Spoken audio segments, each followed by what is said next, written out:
Selamat pagi, selamat siang, selamat sore, dan selamat malam buat para risers dimanapun kalian berada. Bersama gua Kalael. Bersama gue Daniel. Bersama gue Ganda. Dan hari ini kita akan menemani kalian dalam bincang-bincang serius tapi seru nih. Nah, jadi kita mau bahas topik apa nih guys? Oke, hari ini kita bakal bahas suatu topik yang cukup relevan terutama buat anak-anak muda, yaitu suicide atau bunuh diri. Tapi lu pada tahu nggak sih sebenarnya kasus bunuh diri itu sebesar apa bagi remaja? Kalau menurut gue sih besar banget ya. Contohnya kayak kemarin gue ada baca berita di IG, ada anak baru umur 12 tahun bunuh diri guys. Katanya dia itu sebenarnya anaknya tuh ceria banget dan keluarganya itu sayang semua sama dia. Cuman katanya dia tuh sering dibully di sekolah dan dia selalu kayak bertanya-tanya kenapa sih ada orang yang gak suka sama dia dan mau menyakiti dia. Akhirnya setelah beberapa bulan dia tuh udah gak tahan dan dia akhirnya memutuskan untuk gantung diri dia di bunk bed dia dengan hoodie favorit dia. Dan yang kasiannya lagi, yang temuin itu cicinya. Namun sayangnya saat ditemukan sudah terlambat. Oke guys, sebelum kita mulai, gue mau nanya dulu. Menurut lu, orang suicide itu apa sih? Dan sepenting apa buat remaja?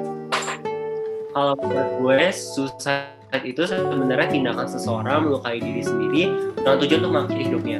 Dan kalau kita ngomongin relevansi suicide bagi remaja, itu sebenarnya cukup akurat banget sih guys. Karena kasus bunuh diri itu mostly paling marak di umur 15-24 tahun. Dan survei juga mengatakan bahwa setiap 40 detik ada satu orang yang meninggal karena bunuh diri. Kalau dilihat sih emang besar banget ya angkanya.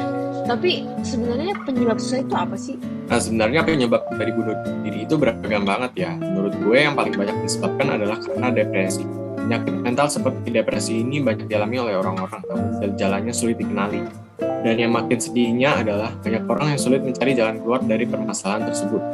Kalau kita ambil contoh simpelnya, yaitu banyak banget remaja-remaja sekarang banyak yang terlalu stres dan tertekan untuk berprestasi atau memenuhi ekspektasi orang tua atau orang-orang di sekitarnya. Hubungan dengan bunuh diri adalah ketika seorang depresi, dia bisa saja mengalami penyesalan terhadap hidup dan lebih memilih untuk mati daripada harus hidup dengan tekanan yang sangat besar dan tidak bahagia. Kalau menurut gue, keinginan bunuh diri itu juga bisa disebabkan karena adanya sikap impulsif. Mungkin gue jelasin dulu kali ya makna impulsif. Jadi, impulsif itu men-trigger seseorang untuk melakukan sesuatu berdasarkan dorongan hati. Kalau dipikir-pikir, emang impulsif itu nggak sepenuhnya buruk ya, karena dorongan hati juga kadang nggak salah gitu.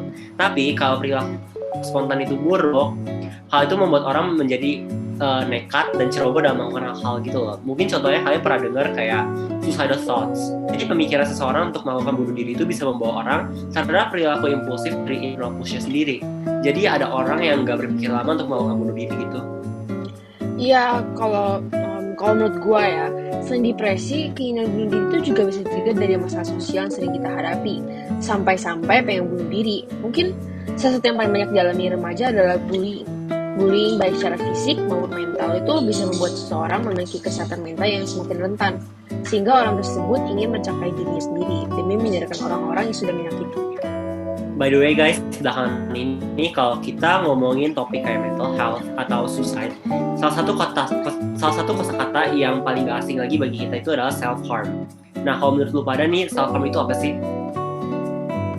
Oke, jadi self-harm itu sebenarnya segala tindakan yang dengan sengaja dilakukan untuk menimbulkan rasa sakit dan kerusakan pada tubuh sendiri.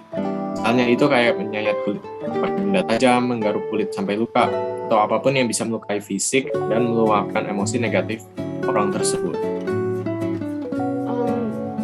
Kayaknya perilaku self-harm ini juga bisa memberikan kepuasan tersendiri bagi individu yang melakukannya dan membuat individu tersebut merasa lega. Bagi individu tersebut, rasa sakit yang ditimbulkan dari self-harm itu menurut mereka dapat menggantikan rasa sakit yang dirasakan secara emosional, yang mana rasa sakit tersebut tidak dapat dijelaskan oleh dirinya sendiri, sehingga mereka lebih memilih untuk menyakiti fisiknya. Selama ini ya secara nggak langsung bisa memicu aksi bunuh diri.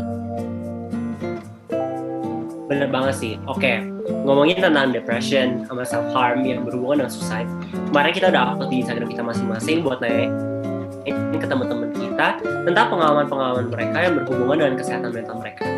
Oke, jadi kita bakal share beberapa buat analyzers, tapi secara anonimus ya. Oke, gue bakal mulai dari sebutin salah satu response dari temen gue. Jadi ada temen gue yang bilang kalau dia pernah open up tentang depresi yang dia alami ke teman dekatnya. Tapi teman dekatnya itu malah menganggap bahwa depresi itu adalah hal yang normal dan dialami oleh semua orang. mungkin dari respon ini kita bisa belajar bahwa di sekitar kita itu masih ada aja orang yang bilang kayak depresi itu adalah hal yang normal gitu, kayak hal yang biasa untuk dialami oleh orang pada umumnya. Dan temennya ini malah bukannya jadi good listener, tapi malah menjudge temennya sendiri. Makanya guys, dari sini kita bisa belajar untuk menjadi good listener itu penting gitu bagi teman kita. Dan ingat ya guys, kita nggak boleh menyepelekan kayak depresi atau penyakit mental lainnya. Karena seperti yang kita mention tadi, depresi itu adalah salah satu penyebab dari suicide itu sendiri. Nah, kalau misalnya kalian ini gimana nih responsnya? Kalau dari respons yang gue dapet ya, ini lebih ke suicide sih daripada self-harm. Jadi waktu itu dia tuh lagi banyak stres katanya, banyak pikiran, dan akibatnya subconsciousnya itu kayak mendorong dia untuk bunuh diri terus. Tapi bukannya kayak lu nggak berguna, udah mati aja gitu, enggak. Tapi lebih kayak ya udah kayak dia pasrah aja dan mau give up aja gitu, udah mati aja. Gue sempat nanya juga sih kayak gimana cara dia overcome itu. Nah, dia cerita bahwa langkah pertama yang dilakuin itu kayak dia coba singkirin dulu semua pikirannya.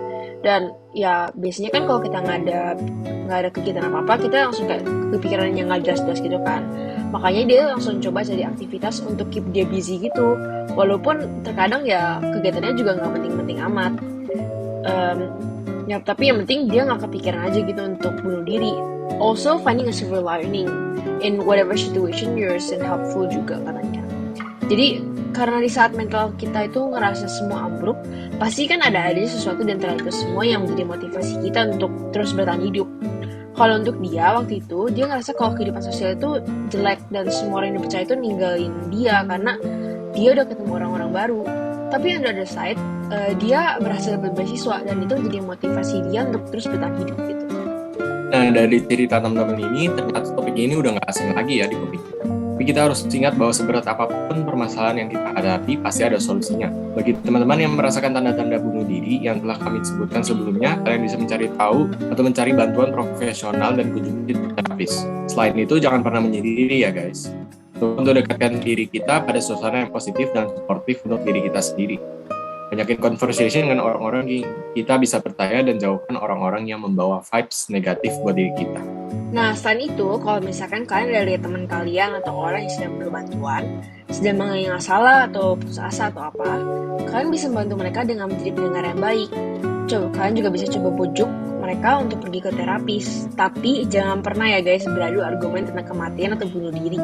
Terkadang orang-orang yang sedang memiliki masalah itu cenderung tidak dapat berpikir rasional. Kalian juga bisa terus berikan teman kalian semangat. Kalau di antara kalian ada yang merasakan gejala depresi, memiliki perasaan bunuh diri atau mengetahui orang yang sedang dalam pikiran bunuh diri, kalian bisa menghubungi call center polisi di 110 atau layanan kesehatan jiwa milik Kemenkes pada nomor 119 atau 118. Kalian juga bisa menghubungi rumah sakit jiwa terdekat kalian untuk tolongan pertama.